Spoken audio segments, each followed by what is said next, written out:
Siggi, þú ert með þennan styrktaraðal á mótinu, Mustad Autoline. Hvenær kom til að þið værið að fara að halda þetta golfmót hér í dag? Já, þessi hugmynd svo sem fæddist hjá mér og Hauki. Haukur sem að vinna hjá þér? Já, akkurat. Bara snemma í vetur og ákveðum það að við viljum að halda mót og tengt sjómannadeginum því að við viljum svona líka eiga þátt í því að rífa upp Grindavík og fannst þetta tilvalið og bara fóru bara strax í málið og erum hér og þessum fallega degi og takast frábælega. Já. Og hvað, það var ekki fljótt bara uppsettir mótið og... Jú, það er bara gaman að segja frá því að mér skilst að mótið hafi fylgst bara á rúmum sólarhring sem bara alveg stórkostlegt, þannig að bara hrikalega gaman. Já.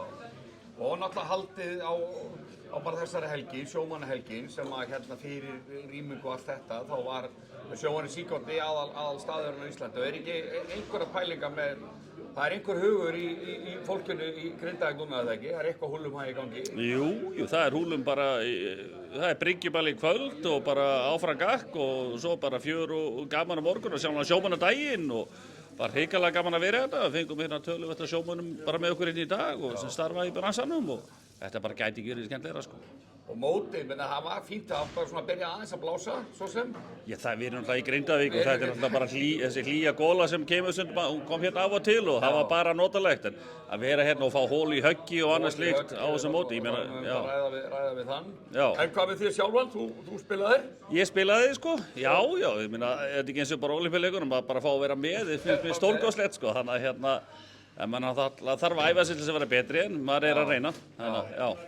En segðu mér annað, svo ertu með annað fyrirtæki, þú ert búinn að stofna fyrirtæki utan um þessar boltaferðir og allt þetta. Já.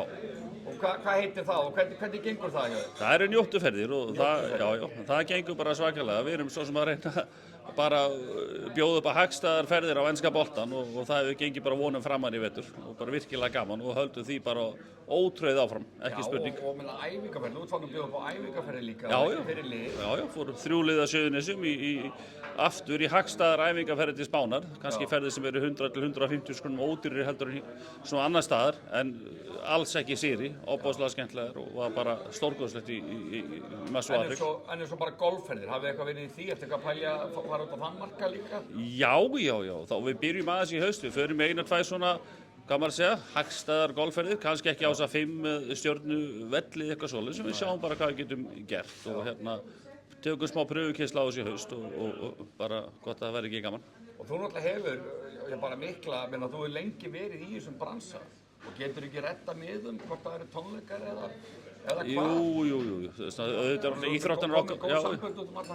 íþróttarnir eru okkar aðal sko, við vorum náttúrulega með á 25 manns á United Tottenham daginn í úrslitaleiknum og þannig að hvað sem leikirnir eru þá bara getum við langt oftast haft einhverja milligöngu þar. En þetta mót núna, er ekki allar líkur á að þetta sé bara komið bara til þess að vera? Það var alltaf mót, sjóri síkótt eitthvað, en nú er bara Mustad búin að taka það yfir það ekki? Við skulum bara vona það, meðan að ég er uppi í standardi og meðan það er svona gaman og þá bara sjálfsögðu stefnum við á því, verðum ári, ég hef enga trú öðru.